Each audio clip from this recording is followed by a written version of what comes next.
Lava is incredibly useful in Minecraft. For obsidian, of course, but also one of the best fuel sources in the game.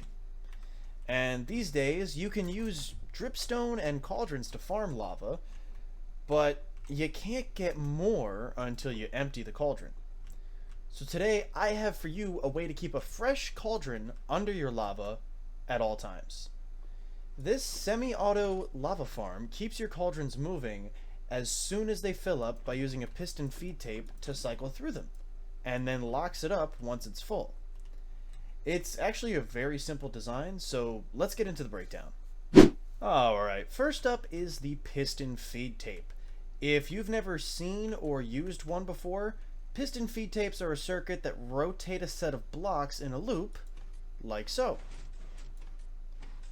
Now, the style we're using here is a one-sided one because it'll give us more room for the detection and lock that I mentioned earlier. Now, the observer here gets pushed and pulled by this sticky piston, and that provides power to this center block and then routed into the pistons. That's really all there is to this one. The only thing you want to keep in mind is that the blocks will always move from that sticky piston in the back to that regular piston in the back. So depending on how you build it, it can go in either direction. It can also scale up in size, up to the push limit of 12 blocks, so you could really maximize your lava storage if you wanted to. Alright, next up is the detection and locking circuit. Detecting is going to be really easy peasy thanks to our old friend the comparator. We just run this output into this block and then run that into a repeater. For the lock, we're taking advantage of something called locking repeaters, so that once there's an output from this second comparator, it runs input into the side of the repeater and prevents it from changing its state. So no matter what kind of power is flowing in, it doesn't set off the rest of the circuit. That's actually it for circuits, so I'm just going to go ahead and jump on with the build. Okay, so to start out with, for this build, the footprint is going to be 5 by 7. And for the circuits, like I said earlier, it's really simple. We're just building the piston feed tape, the detector, the lock, which is literally a single block, and I'm also going to show you how to pull additional outputs, because there's 2 different spots you can pull outputs from this to get indicators for when it's full, or at the very least when it goes off. Alright, and we're going to go ahead and get started by building out the piston feed tape. So you're going to want to set up like this, right? You can go ahead and put your other options like so, and get the sticky piston facing the observer with the observer looking at the ground. Clear out that block. Sorry, you want to make sure there's a block above it to receive the power, a block up here on either end, and here. And we'll just take out the extras. Now, whichever way you want this to turn, if you want it to go counterclockwise, you're going to want your sticky piston in this corner. If you want it to go clockwise, you're going to want it in this corner. We're going to have it go counterclockwise so it matches my other one because my memory is terrible. And the one thing you want to make sure of is that the sticky piston and the regular pistons in this corner have no space, and these have a space. Otherwise, your timing is going to get all messed up. Speaking of timing, on to the redstone. We're going to run comparators out of these blocks, repeaters out of these blocks set to 4 ticks, and into these blocks set to 4 ticks. Then we're going to put redstone dust here and here, and also for this piston we're going to need to put some here so we can get that power. And that's actually it. If I just go ahead and run this, you can see that the back blocks go, and then these other ones go on the sides. So if I go ahead and fill in our cauldrons, 4, and 1, 2, 3, 4, you just want to make sure that the sticky piston is clear of blocks, and then the opposite corner is clear of blocks. So if I set this off,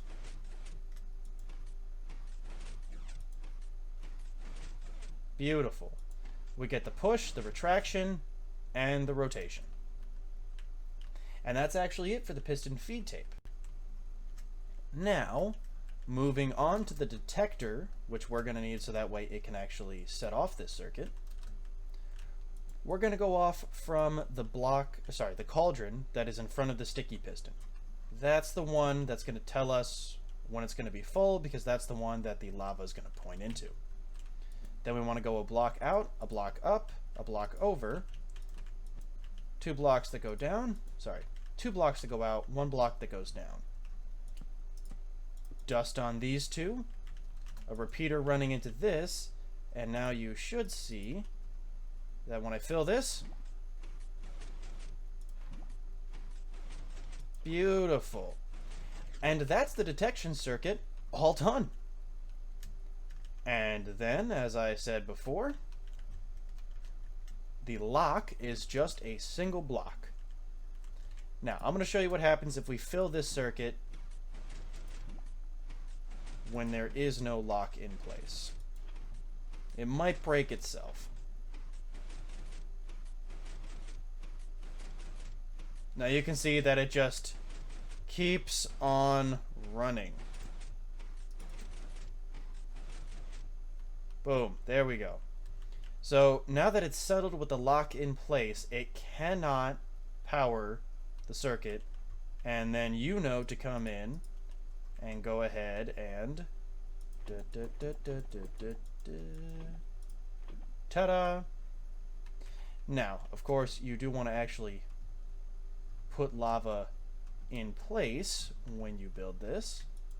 So go up 2, and then make sure that the lava is up top and contained. Now, if I go ahead and increase the random tick rate, which is what controls how often it drips in, you'll be able to see that this goes off pretty dang quick, or pretty dang consistently. So, game rule, random tick speed, default is 3, let's set it to 3000. And we shouldn't have to wait too long. You can hear the other circuits around me going off. And I'll just show you guys how to draw an output from these. So one of the best spots is actually this block here. This block that the comparator runs into.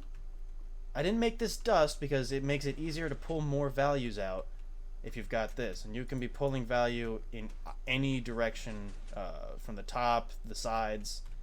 So that's your first point to get additional output. And you can see over here in the original one, I have it powering this lamp. So that when a lamp is on consistently, that means that the entire circuit is full. It can't take any more. You got to come empty it. Another place that you could get an indicator signal from, if you wanted to know every time it fired, you could pull it from this block that the observer powers in the back of the feed tape. And then this would go off every single time. I prefer this one though, since, well, it's more versatile. It'll show you when it's going off and when it's full. This one will only show you when it's going off. Unfortunately, I can't really get a comparator in there to pull inputs from any of these back ones. Otherwise, I'm sure you could get some useful info from that.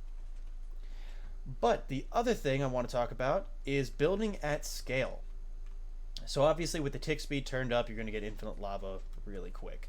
But like I mentioned earlier, you can build these units to be as big as the push limit of pistons. That is to say 12 blocks on each row, so 24 cauldrons in total. However, while that's great if you're going to leave it for absolutely ever, remember this was empty when we started, and at a tick speed of 3000, 1000 times regular, it finally filled up. It's much more efficient to build multiple units like this. And you can see that just depending on how you build the piston feed tapes, that's how it goes, so you can get all of them to line up at the same point. And I'm going to hop into Crayon Box to show you guys just what that looks like. Oh, here I am at my base on the Crayon Box server, which you should totally go watch, by the way. And I recently just finished my project to get this done. This is my quad auto lava farm. Well, semi-auto. And I've come and emptied it out every so often, and you can see from these barrels here that while it's not perfect, it does yield a good amount of that hot stuff we need. And then over here, we've just got a little area for a quick and dirty solution to get easily mineable obsidian. Now, if you wanted to, and you were an ambitious fellow or gal, you could go ahead and have storage containers here that feed into hoppers to automatically run into the fuel sources for your smelters. My base is still kind of a mess, so everything is manually entered. That said, this ends up being a really useful design when you want to be able to come over and harvest it. It's easy to make it look good, and it's effective. And that's going to be it for today. So I hope you guys found this tutorial useful, and I hope that you're able to build this and get plenty of lava. But that's all the rambling I have time for today, so until next time, take it easy.